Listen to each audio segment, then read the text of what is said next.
साल 1991 दिसंबर शुरू हो चुका था। हल्की सी धूप खिली हुई थी।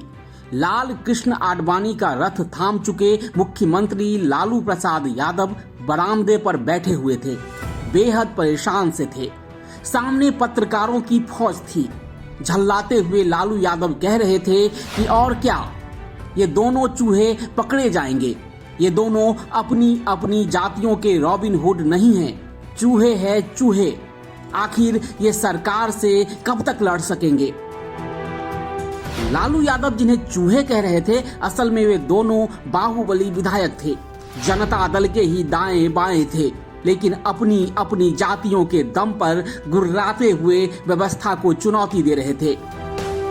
लालू यादव लाचार थे। पटना के पुलिस हेडक्वार्टर में मुर्दनी छाई हुई थी, क्योंकि दोनों पटना में घूम रहे थे, मीडिया से बात कर रहे थे, रैली कर रहे थे, लेकिन पुलिस में इतनी हिम्मत नहीं थी कि वो दोनों को छू सके। स्थिति ये हुई कि लालू यादव ने इन दोनों में से एक विधायक को विनती भिजवाई और कहा कि कम से कम उनकी इज्जत बचाने के लिए अपनी गिरफ्तारी दे दे। लालू यादव पर तरस खाकर उस विधायक ने 10 दिसंबर 1991 को पटना में अपनी गिरफ्तारी दे दी। उस विधायक का नाम था राजेश रंजन उर्फ पप्पू यादव। वही पप्पू यादव जो जनता दल से टिकट नहीं मिलने के बावजूद अपने दम पर पहली बार विधायक बने थे, जो खुद लालू यादव का सेनापति बताते थे, जिसने लालू यादव को मुख्यमंत्री बनाने के लिए पूरी ताकत लगा दी थी, जो बंदूक और अपनी सशस्त्र सेना के दम पर कोसी का स्वघोषित सरदार बनने के लिए आनंद मोहन से टकरा रहे थे, जिसे मधेपुरा सहरसा से लेकर पूर्णिया तक के बैकवर्ड कास्ट के लोग वर्चस्व के जाबाज खेबनहार के तौर पर देख रहे थे।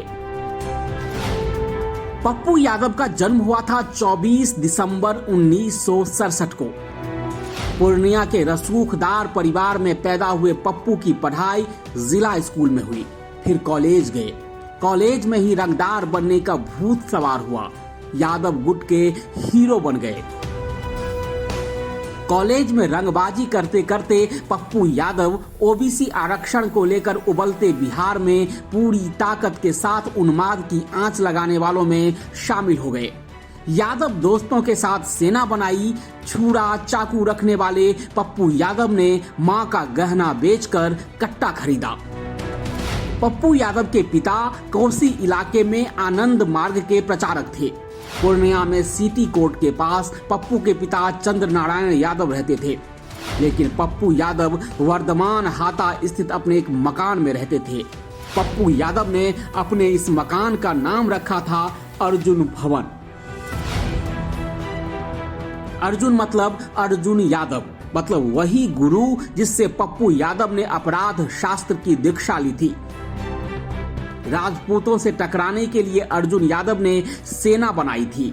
नाटे कद के अर्जुन यादव की हत्या के बाद पप्पू यादव ने खुद को न सिर्फ उत्तराधिकारी घोषित किया, बल्कि बाहुबल की ऐसी लकीर खींची जिसके दोनों तरफ खून ही खून था।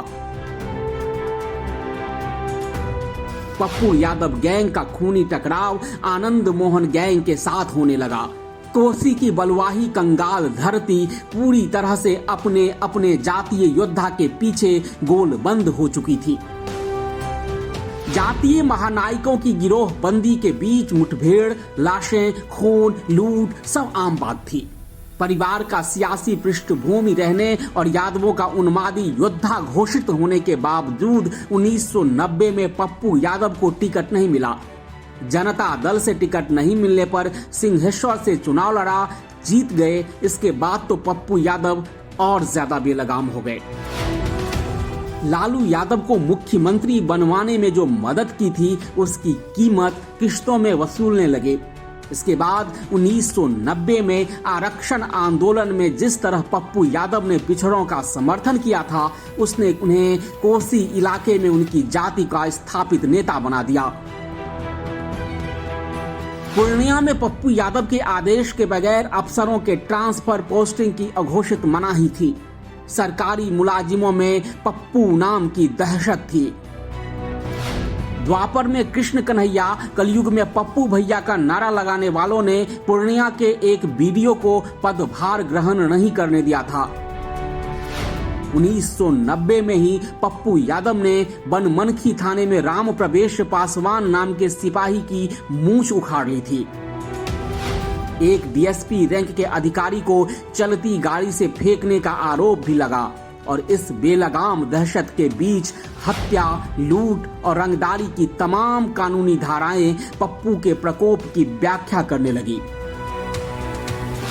हालांकि राष्ट्रीय सुरक्षा कानून जैसी धाराओं से सुसज्जित हो चुके पप्पू यादव का सियासी कद भी वैसे ही बढ़ता गया। 1991 में निर्दलीय ही लोकसभा का चुनाव पप्पू यादव जीत गए। पप्पू यादव की सेना कोसी इलाके में तांडव मचा रही थी। आनंद मोहन से सीधे गैंगवार के बीच पप्पू यादव पर तमाम संगीन इल्जाम लग रहे थे। 1991 में न तो पुलिस पप्पू यादव को गिरफ्तार करने की जुर्रत कर पा रही थी और न ही आनंद मोहन को। मुख्यमंत्री लालू प्रसाद यादव भले ही दोनों को चूहे कह रहे हों, लेकिन सच्चाई जातीय गुणागणित में उलझी सरकार को हिलाने वाली थी। लालू यादव की विनती के बाद पप्पू यादव ने अपनी गिरफ्तारी दी थी। उन्हें उनकी मर्जी से हजारीबाग सेंट्रल जेल में रखा गया था। लालू यादव के आदेश को अपनी मर्जी की नोक पर रखने वाले पप्पू कोसी में अपनी सरकार चला रहे थे। लालू यादव की मनाही के बावजूद पप्पू यादव ने मधेपुरा में शरद यादव का समर्थन किया था। बावजूद इसके पप्पू यादव को लालू यादव की सरपरस्ती मिली हुई थी। जातीय समर्थन और लालू यादव की कृपा से बेलगाम हो चुके पप्पू यादव कोसी में कोहराम मचा रहे थे। आनंद मोहन से टकराव के बीच पप्पू आर्मी लाशें गिरा रही थी, लोगों को लूट रही थी, लोगों को उठाया जा रहा था। इस बीच पटना में एक कार्यक्रम के दौरान पप्पू यादव की मुलाकात रंजीत से हुई, जो उस वक्त टेनिस की खिलाड़ी हुआ करती थी। पहली नजर में रंजीत पर फिदा सांसद पप्पू यादव ने शादी के लिए हर हद को पार कर दिया। खुदकुशी की कोशिश, लंबे इंतजार और बड़े बड़े नेताओं की सिफारिश के बाद पप्पू यादव की शादी 1994 में रंजीत रंजन से हुई। 2 साल बाद फिर लोकसभा चुनाव हुआ। 1996 में पप्पू यादव को फिर जनता दल ने टिकट नहीं दिया, लेकिन समाजवादी पार्टी के टिकट पर पूर्णिया से जीतकर संसद पहुंचे। फिर आई वो तारीख जिसने पप्पू यादव की जिंदगी बदल दी। 14 जून 1998 शाम के करीब 4:30 बज रहे थे। सफेद रंग की एक एम्बेसडर कार में सीपीआई नेता और विधायक अजीत सरकार गांव में पंचायती कर पूर्णिया लौट रहे थे। रास्ते में पेट्रोल पंप से आगे कालीफ्लावर मिल के पास अचानक ही गाड़ी पर ताबड़तोड़ हमले शुरू हो गए। AK-47 और पिस्टल के मुंह खोल दिए गए। 107 गोलियां मारी गई थी। घनघोर फायरिंग में अजीत सरकार, उनका बॉडीगार्ड और एक साथी मौके पर ही मारे गए। अजीत सरकार की हत्या का आरोप लगा पप्पू यादव पर। आरोप लगा कि गैंगस्टर राजन तिवारी और अनिल यादव के साथ मिलकर उन्होंने अजीत सरकार की हत्या कर दी है। अजीत सरकार से पप्पू यादव की अदावत सियासी भी थी और सामाजिक भी। बाद में इसी अजीत सरकार हत्याकांड में पप्पू यादव बरसों तक सलाखों के पीछे रहे।